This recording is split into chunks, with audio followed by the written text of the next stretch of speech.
Okay, hello, welcome back. Let's see how long my throat lasts for this session. I again apologize for the quality of my voice today. So we had this discussion of numerous front ends for general C computation.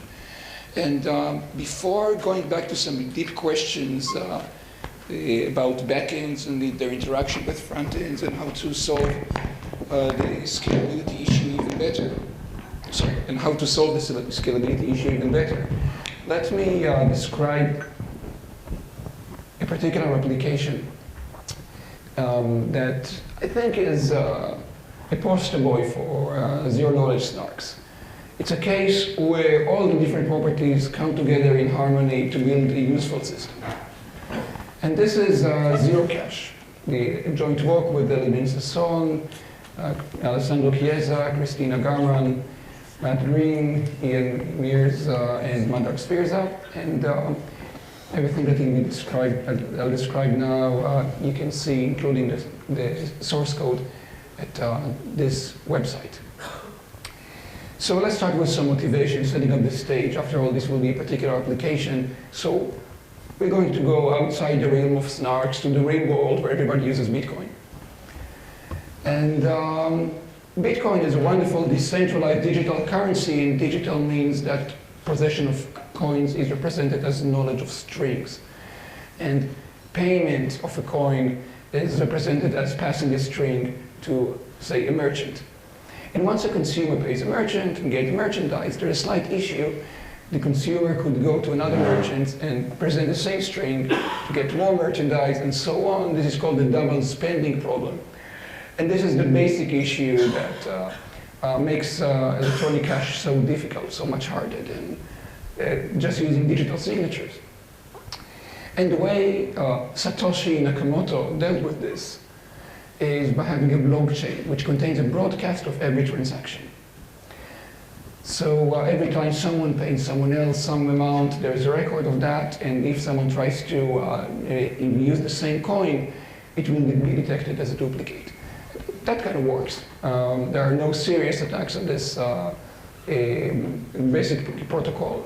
All of the attacks that we hear about, or at least theoretical ones, are on the underlying protocol that maintains the blockchain. But already here you can see that there is a grave issue, and that is privacy. Because all of that blockchain is there for everyone to see. Everyone can see what merchant you pay, how much and when. One merchant can spy on another. Cash flow and account balances are publicly visible. And there are works that show that despite the use of pseudonyms in Bitcoin, the transaction graph can still be analyzed. It's also, for those of you in the, that hang around in the Bitcoin community, you may be aware of the fungibility issues, which is a basic property of currency, meaning that $1 equals another dollar regardless of its history. Whereas because coins carry their history around, recorded in the blockchain, it's too tempting for someone to say that they will not respect the customer's money because they come from the wrong country, or dealt with the wrong people, or hold the wrong views. And that means that the value of the currency becomes unclear, therefore devaluing it. So Zerocash is a system that solves this problem. It's a privacy-preserving protocol for digital currency. It's similar to and sits on top of Bitcoin, or is a version of Bitcoin, or other similar currencies that are based on currencies. A particular implementation is for Bitcoin. And the end result is that for someone who looks at the blockchain, all they'll see is a bunch of random-looking values and zero-knowledge proofs. So no information is leaked, and yet people can actually pay each other. They can pay with variable denominations. That's a technically non-trivial property not provided by other related constructions. But this amount or the source and destinations, none of these are revealed to anyone except for the participants in the transaction. We're going to end up with proofs that have 288 bits, sorry, 288 bytes long, and you can guess where that comes from. And they will be easy to verify, a few milliseconds. Again, you can guess where that comes from. They will take a whole minute to create. Unfortunately, this comes from the same place, the use of a SNARK. And there will also be some system parameters. Proving a verification key for the underlying SNARK that will be about a gigabyte in size, annoying but quite manageable. The blockchain is bigger anyway. There will be trusted generation needed, again, because of the underlying SNARK. And there will be also the corresponding assumptions, in particular, knowledge of exponent. And the way this works, as should be no surprise by now, is by treating things as computation and plugging them into SNARKs. Let's just do the mental mapping using the same illustration as we started with in my SNARK backend session.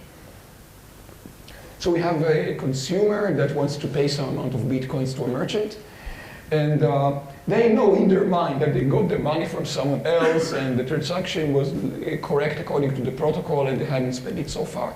They have their own financial books, but they're not going to send them. That will violate the privacy. So instead, they take the computation that the merchant would have performed had he received all of that financial information. They consider it as a function to compute, and they compute it in their mind. It's as if there were a virtual accountant standing next to their desk as they use coins from the wallet, but instead of sending a digital signature requiring trust in that accountant, they would just run the computation by themselves and produce a proof. And this falls into a general paradigm, and you can see that we want soundness for the proof, or at least an argument. We want this to be non-interactive, and that's crucial, because we're going to put things in the blockchain. So it can be interactive at all, not even two-round interaction, that's too much. We can have some setup once and for all for the system, but then proofs will be a string that can be put in the blockchain. We want it to be a proof of knowledge, and that's because we'll end up proving things about statements that do have crypto in them, and things like signatures, and of course, just proving that a signature verifier accepts. There exists a signature such that the verifier accepts, that's not enough. Of course there exists a signature. You need to prove that you received the signature. You know a signature, that requires the proof of knowledge property. The proofs will be succinct, both in terms of the proof size, so the blockchain doesn't blow up too much, and because everybody's going to verify them, we want quick verification. Overall, we need a SNARK, and to protect privacy, we want it to be zero knowledge. So every single property that we stated in advance is relied upon in this system. Question? Yeah, so the theorem is part of the theorem is the blockchain. So the blockchain is part of the theorem that I'm proving? The blockchain itself will not be part of the statement that is being proved. That, of course, would make it too large. There will be some summary of the blockchain, as we'll see, a root of a Merkle tree for the blockchain, essentially. It will come in a minute. Okay, yeah. Just theoretically, could you use interactive proofs here? You said that you completely cannot use non-interactive interactivity. So will it require just to put several times something in the blockchain, or if I had very good proofs but interactive, very good one, I really like that, could I use them potentially?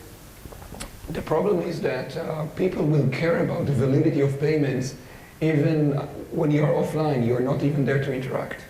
You pay the merchant, then the merchant makes a payment to the bank. The bank wants to know that the merchant holds legit money. If that relies on the merchant interacting with you, the bank is not convinced. And the bank cannot come to you and ask you about that transaction because you may be on vacation. Yeah, but theoretically, if I'm at the shop and I'm paying to the merchant who is online in front of me, I'm online in front of him, would we use interactive proofs? So this will work for the first hop, but then the merchant will be stuck with money that he cannot spend because no one else will be convinced. Okay. So interactive proofs are not transferable. Okay, so let's fix the choice of SNARK just to be concrete, and we're going to use the one that we've been discussing most of the time, the GGPR line of SNARKs with the PGHR and BCTV14 Usenix improvements. In concretely, the leap SNARK implementation. So that fixes the backend, and yeah. Okay, so just to summarize, so you are trying to prove not only like it's not merchant proving something to client proving to merchant, it's to everyone. Yes, yes. So that takes care of the backend. We're not going to say any more about it. And now there's a question of the front end. What do we plug in? We need to build the function f and express it. Let me tell you that we built it as R1CS using the gadget library that I told you about, and not say anything about an implementation either. But let's see what the statement is. And this will be amusing because it will exercise our power of non-determinism and choices, and show the stress between things that you do within the SNARK statement and things that you do outside the SNARK statement without the SNARK overhead. So consider this a study case. Yeah. Just one question. If someone is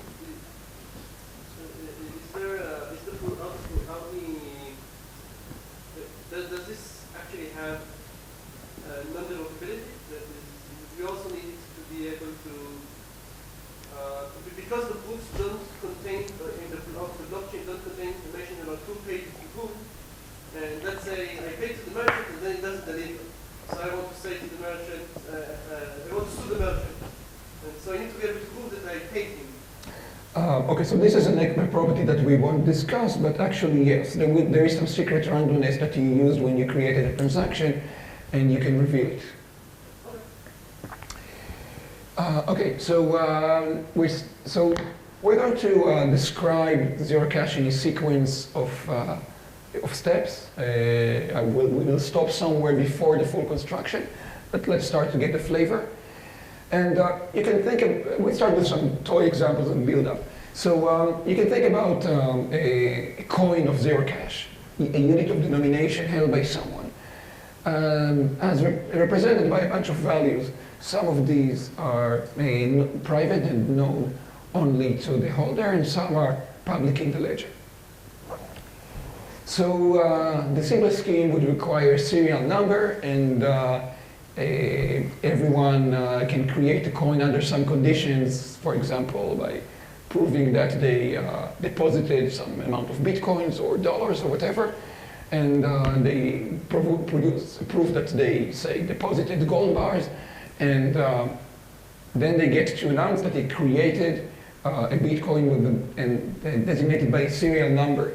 All of these serial numbers are posted, and then to spend the coin, you say, okay, I'm using up the coin with a given serial number. Of course, that's not a good idea because everybody else knows that serial number, and everybody else can use your coin. There's nothing private to know. Everything is in the ledger. There has to be something private. And the way around this goes back to a paper of Sander and Tashma that proposed to use a commitment scheme. When you create a coin, you pick the serial number, keep it to yourself, and then you commit to it with some commitment randomness using a hiding and binding commitment function to derive a commitment value. And all of these commitments are posted. And then to spend the coin, you say, okay, I'm using a coin with the given commitment value. You can check that it's posted in the blockchain. And to prove that I own it, I will show you the corresponding serial number and R. My knowledge of R and the serial number, the inputs of the commitment, protects others from using that. Whereas the binding property of the commitment ensures that I can come up only with a unique serial number.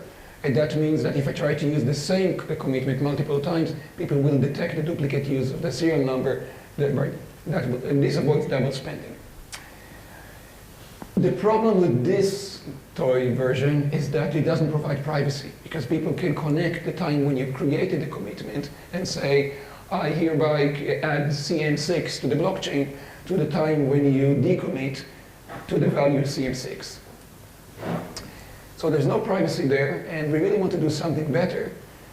And what we'll do is the following. First, we'll summarize the blockchains, in this case, the list of commitments into a Merkle tree.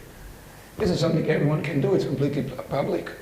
And the root of the Merkle tree is a succinct summary of all the coins that were minted so far. And now, whenever I want to spend a coin, I announce the following, or at least give the following to the relevant merchant. I say that I'm using a coin. Here is its serial number, so people can check that it's not double spent. And moreover, I know the corresponding decommitment randomness R, and I know the corresponding commitment value, and that commitment value is in the Merkle tree of all commitments, expressed as I know a path in the Merkle tree leading from the root to that commitment, a path in that sense. Now, I could prove this just by revealing all of those values, the commitment randomness, commitment, and path. That would violate my privacy.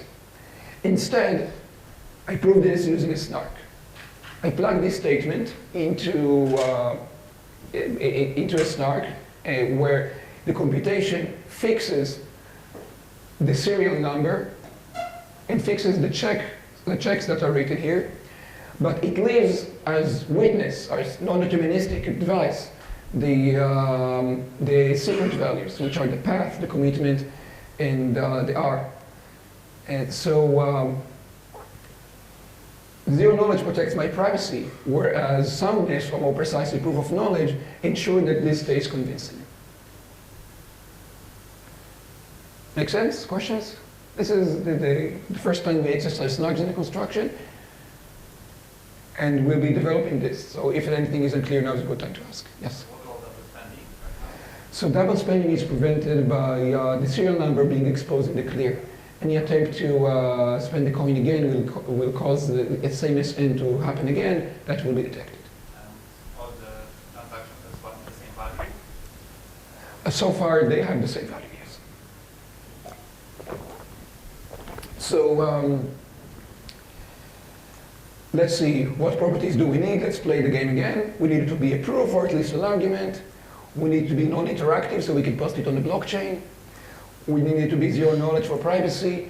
We need to be proof of knowledge, because we are going to say things about commitment, and at least if the commitment is only computationally binding, then it must be, then the merchant will only be convinced by the SNARK proof if he believes that the customer knows the commitment randomness rather than there exists.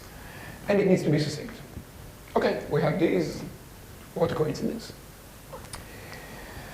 But now that we have these, now that we are using SNARKs for NP, then actually, why stop here? Well, because it's hard to talk. Well, why stop here in terms of the functionality that we implement, where we have the full power of NP at our disposal? And that's indeed where we can get extra features. For example, we can add coins with variable amount, variable denomination. One such structure can represent a currency with the value of $10, while another would be 17. And there was no place to put it before, but we can actually add that to the values that are known to the various parties. The way we do this is by actually having two commitments, an inner one and an outer one. There is a value and added to the outer one, and now minting creates a new commitment and actually exposes the outer stuff, including the value, to make sure that the newly minted coin is the right value, the same as the gold bar that allowed us to mint the coin. Whereas spending will be by proving that we know all of the commitment randomness, and that allows verifying the commitment. So we plug in a different statement into the SNARK, and we also change the protocol around it to deal with extra values. Speaking of the protocol outside it, just going back to the question, note how the Merkle tree has summarized the whole blockchain, and this is what allowed us to keep the SNARK reasonably small, despite the blockchain being 5 gigabytes inside nowadays. Now we can add extra features, like being able to create a coin addressed to someone in particular. We can add private and public keys for everyone, and a private key would allow them to receive payments, a public key can be used to send them payments, and then we can actually create a new coin that only someone in particular can use up, and do this by adding more stuff, some extra crypto in the structure that incorporates the public key, the secret key, and then the minting will do that, and the spending will do that, and we also have a sending protocol that sends the requisite stuff. We're not going into these details, and even these are simplified. But at the end of the day, all of these, in its full generality, can be encapsulated by a single type of transaction that provides everything we want: sending payments, making change, converting one coin into several smaller coins that sum up to the same thing, exchanging stuff into bitcoins, that is minting, paying transaction fees, etc. And this single transaction, this is a logical object that we want to happen, and we'll see how it's implemented. So this transaction consumes old Zerocash coins and creates new Zerocash coins. It can also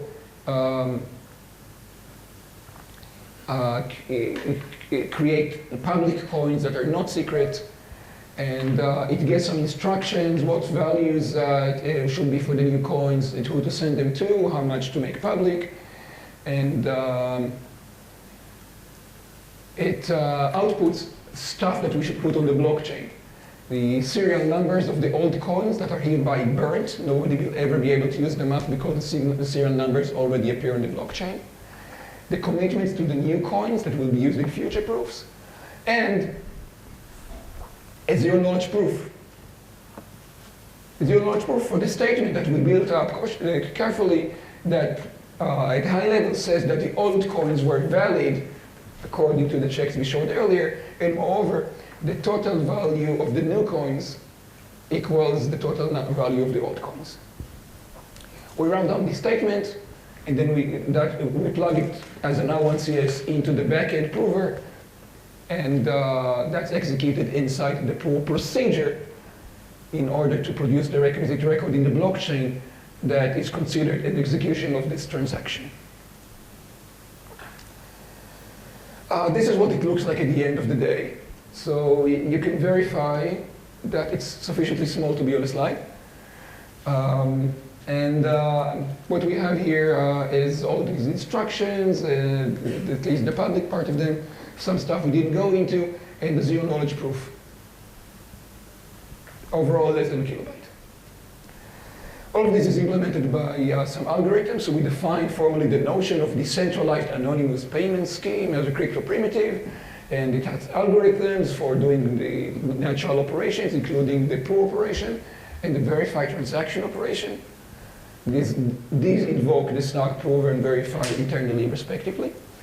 And there are security definitions saying that no information is leaked by to an adversary, even if the adversary can affect what transactions are performed. He doesn't learn anything he didn't know anyway.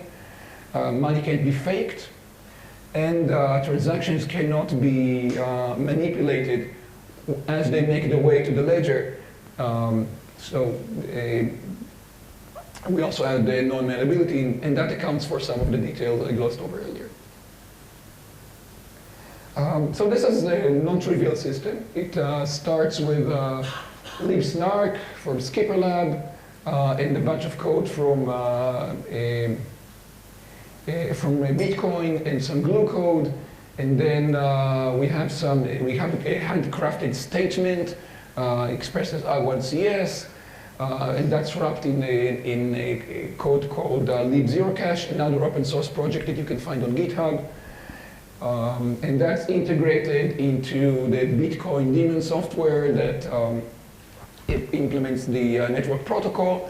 And to make sure that it works fast enough to keep up with the Bitcoin network and transaction rate, we actually emulated it on the almost full Bitcoin scale on Amazon EC2, and it keeps up. Unlike, by the way, some prior transactions, which were both slower and provided less functionality because they did not have full NP statement SNARKs at their disposal. And the performance I mentioned earlier, the bottom line is that these are realistic parameters. There is the matter of setup, and the setup algorithm of Zerocash generates the keys that are used by everyone. If it's compromised, soundness goes away, money can be faked. Privacy stays there, because if you remember how we achieved privacy in the QAPs, it was just making things completely random. So privacy is unconditional, statistical privacy, statistical zero knowledge, but faking money is kind of a problem. Fortunately, we only have to do it once, and it can even be done by a multi-party computation protocol. So there's another work, I probably have to cut it from the subsequent discussion, so let me mention it here. This issue of trust is a very important one for many applications, so we set out to understand how to do the trusted setup if we're stuck with it, and at least reduce the trust assumption by having a multi-party computation involving many parties, with the property that it would require corrupting all of them to violate the soundness. So specifically for Zerocash, you would put together a committee of 20 people such that anyone, regardless of his political inclinations, would trust at least one of them or some of them. And if they do this kind of multi-party computation that we prescribe in this paper, the result is a proving key and verification key that can be used for Zerocash, and from then on you set, commerce is secure forever, or at least until someone breaks the underlying crypto. Some open problems.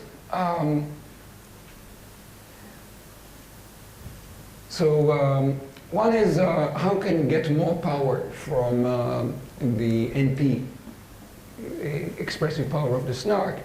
And in particular, what do we do about the people who correctly point out that anonymity has its downsides and can be used in the service of terrorists? And insert your favorite political motivation.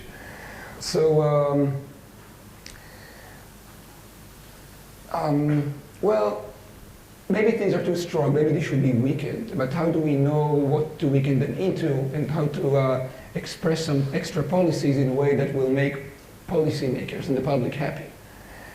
Well, we can do a lot with NP statements. For example, we can have the SNARKs prove that, yes, I'm using a coin with a given value and serial number and commitment randomness and public keys, secret keys, and also I paid a 10% tax on this transaction to some designated payment address. And also, I won't tell you how much the transaction is worth, but if it's over $1,000, then I also have a signature from an authorized notary that I put my name with escrow, so you can trace that transaction in the matter if it comes up in a criminal investigation, and so on. It's a huge space. I pose it as an open problem to find useful and practical things to do in this space. Another question is that of performance and the overhead of proving. A minute, well, let me be frank. The only reason a minute is acceptable is that the Bitcoin blockchain rate is 10 minutes. Once Bitcoin solves this, and there are many proposals, and gets transactions with lower latency, and a minute here will be a significant degradation in functionality. So the proving overhead is important, and we need better SNARKs or better reductions or better protocols to reduce it. And so we want to take a long time to do the blockchain. Right? Sorry? Point. Oh, okay. You're asking about the proof of work. You're saying that handling the blockchain requires tremendous effort anyway, so what's 10 minutes more? Or a minute more? Included as part of proof of work instead of increasing the number. The point is that it's done by different parties. The blockchain mining is done by dedicated, extremely powerful hashing engines in China. Whereas the proving is something that you would do on your cell phone when you're walking down the street.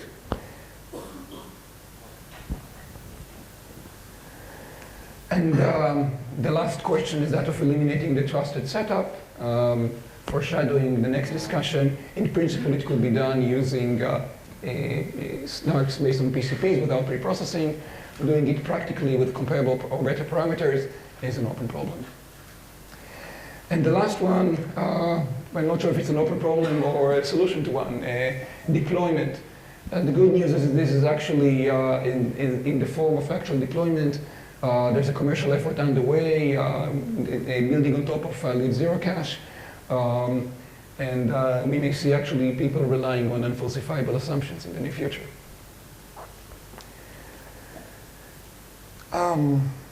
There are many other applications of SNARKs for Bitcoin beyond Zerocash. For example, maybe summarizing properties of the blockchain to make claims about it, other than the ones that we mentioned. For those of you familiar with Ethereum or Hawk, there are attempts to add more power to the Bitcoin scripting language to enable more sophisticated transactions. And the problem is that if you make it too powerful, everybody has to verify the transactions, they will incur cost. Ethereum is one system that does it, and they sort of make people pay for putting in hard to verify transactions.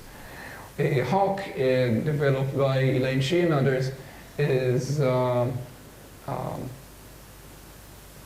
using SNARKs, actually LeapSNARK, to have just a single party do this computation and produce a succinct proof that everybody can verify. So it solves that problem. It's a very amusing case of delegation of computation. And actually, once we told people about Zerocash, there was a flurry of activity in the Bitcoin forums and proposing all kind of crazy things that can be done with SNARKs, or at least sufficiently efficient SNARKs. So I expect more to come in this arena, precisely because, and going back to the beginning of our discussion, because it exercises all the right degrees of freedom. And it's the one case that we can very convincingly benefit from SNARKs despite their large proving overhead. We have statements that are small but crucial to verify, and we cannot use the trivial solution of publishing the witness. We have to use zero knowledge to do all of these. Zero knowledge SNARKs are the only technology in town. So let's do the following. We will take a short break now, and now move to a succinct discussion of SNARKs without preprocessing. Okay, let's start. I'm sorry, I have a technical problem here. But I'll be using an old slide set, and hopefully we'll switch to a new one in the middle. So there will be some strange transitions in the middle, but time is short, so let's make the best of it. Any questions on the previous subsession? So our next discussion is about SNARK without preprocessing, and by now we understand the trouble with preprocessing. We've seen it in Zerocash very clearly. They're a matter of cost and of trust, and we would like to eliminate it completely, ideally. Now, the problem is that the only known approach to getting SNARK without any preprocessing are those based on the Kilian-Mikali construction that were discussed previously. Those rely on full-blown PCPs that are much less efficient than the current best SNARKs, which unfortunately are preprocessing SNARKs. But we can do much better even with preprocessing SNARKs. And let me tell you about how to construct these, and in particular describe an implementation by Skipper Lab, building on prior works that provides the theoretical foundation for it. So what we show is that under a mild assumption of CRH, we can take any preprocessing SNARK and convert it into a scalable SNARK, where the difference between the two is that whereas in the preprocessing SNARK, the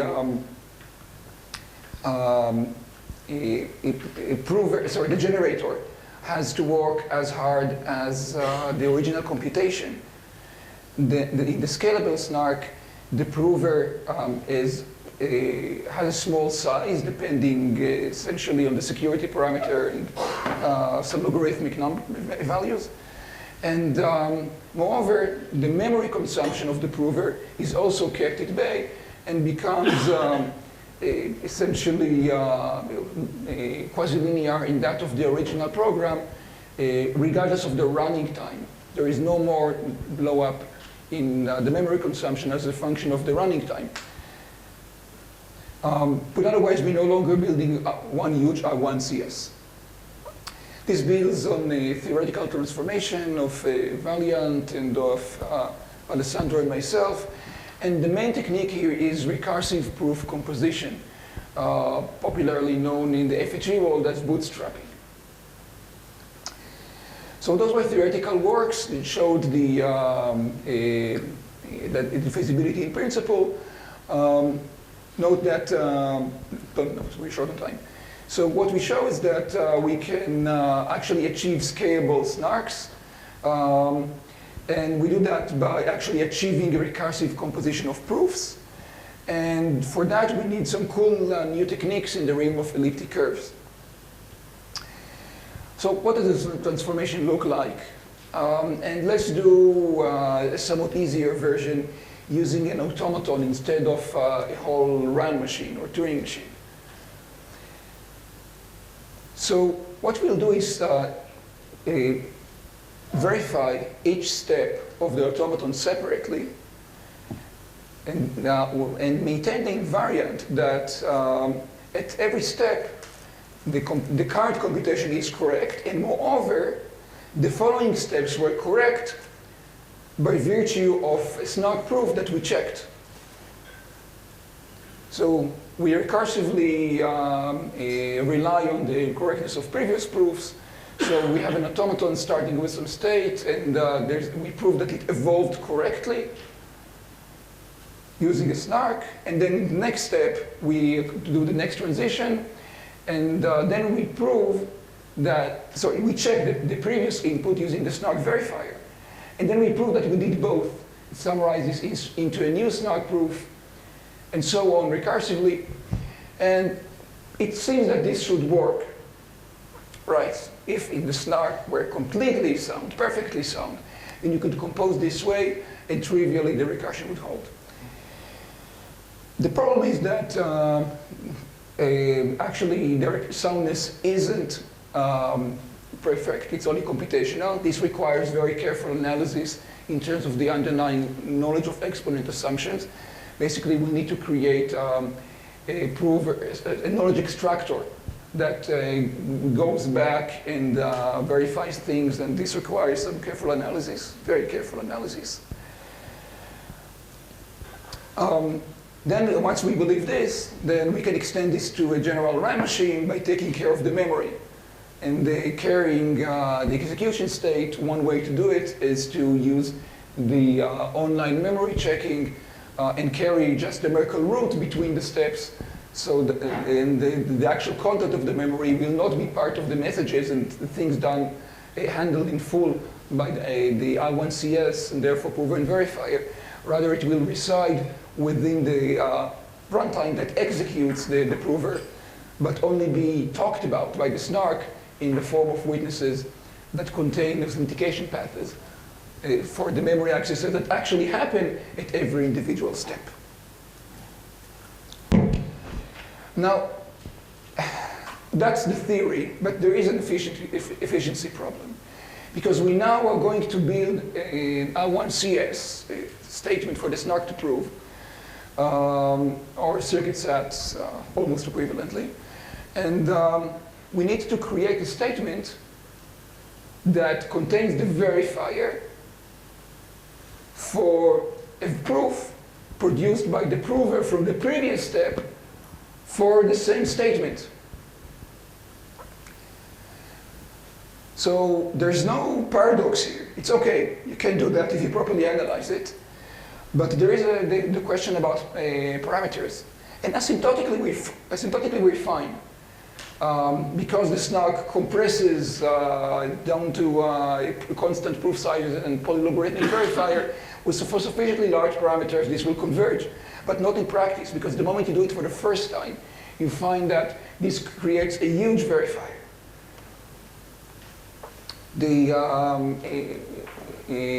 Just expressing the verifier as an A1CS creates a huge system of constraints, and anything you do from that on will have to deal with it. You can't win, even on the first recomposition step.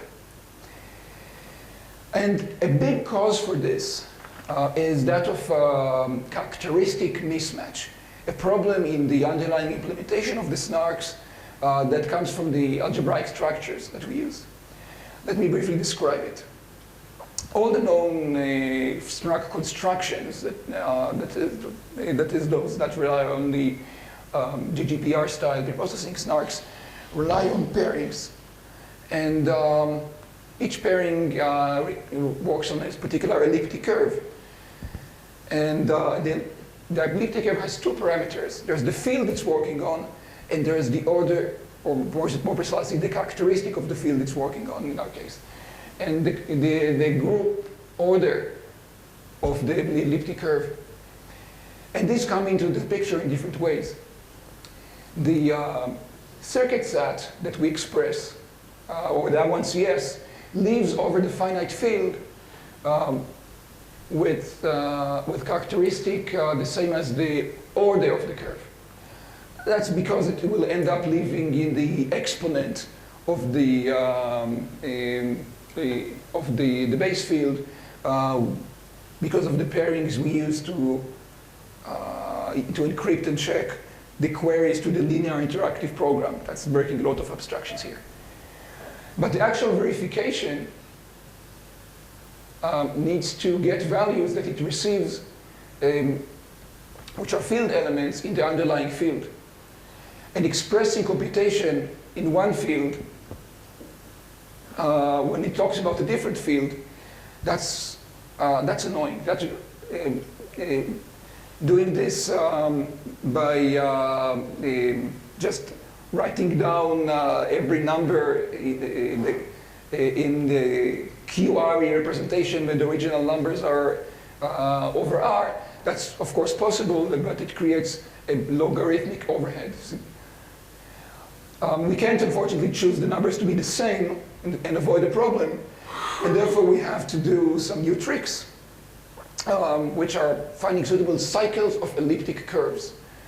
Meaning, if we can't have one verifier check things in its native characteristic field, maybe we can find two different fields that will allow us to go back and forth, so that one verifier works on the works on inputs from FR using FQ arithmetic, and the other one vice versa, so that everyone can do the math natively. And it turns out that this is actually possible. It's a big surprise. It's not a priori clear that it's possible. And there are theorems that show that such pairs exist, and there's a huge computational effort that we made, consisting of about 200 co-years, to actually find such curves. And once we did it, here they are. You can save those 200 years of core computation. Once we did this, we can tailor the whole system to this application, including building the A1CS and finding a good implementation of the elliptic curves as A1CS and so forth. And we end up with an actual working system, in particular taking 32-bit tiny RAM, running computation of length t. Here are the concrete parameters of a prototype. For two works, the scalable SNARK from my previous session, and this one. Sorry, the universal SNARK from my previous session versus this one, the scalable. So as you can see, the key size is now essentially constant. I'm fixing security parameters and such. So the key size is constant 55 megabytes as opposed to 0.4 megabytes times the number of steps. And likewise, the length of the generator. It's oblivious to how long the eventual computation will run. The prover now runs much, much slower, about 26 seconds per cycle on a typical desktop, 10 seconds with some optimizations and the better machine. That's as opposed to 50 milliseconds for a comparable computation without the bootstrapping. So it's much slower, but note the memory consumption, it's now fixed at about 1 gigabyte as opposed to several megabytes per step. Okay, with parallel implementation, it's 10 seconds. So we have a machine, a fully verified machine that can run anything without blowing up memory and with just linear overheading performance. And you can trust it. It's wonderful. It's the holy grail in many respects. Performance is not one of them. It runs not at a gigahertz, not at a megahertz. It runs at a decihertz, 1/10 of a hertz. But the good news is that it's well defined. There was no prior construction that actually had the well-defined hertz rating for verified computation. It required bootstrapping to do this. So we would love to know about other cycles. We would love to improve the clock rate better than decihertz. Let's break the 1 hertz barrier, that'd be nice. And whether better SNARK constructions can do better.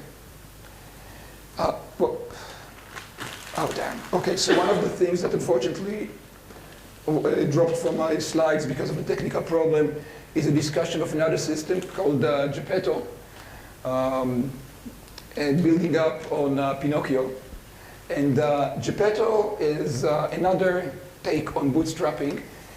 It relies on the same idea of recursive composition, but tailored, but using different techniques, using the Cox-Pinch method for taking a curve and extending it to another curve with the right properties for efficient composition.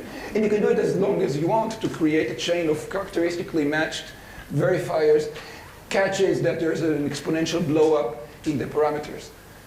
So they only do it once, which allows them to pick a somewhat faster, better curve for the basic computation. And you say, okay, well, why is it useful for doing it just once?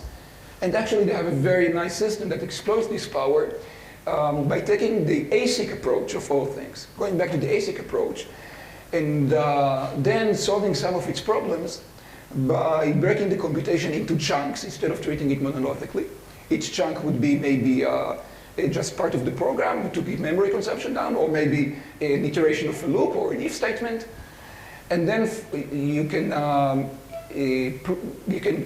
tightly convert each chunk into R1CS, create a SNARK proof for it, and then aggregate all of these proofs instead of just sending them by doing one layer of recursion on top to get things back down to a small size. And that works for suitable programs with that approach.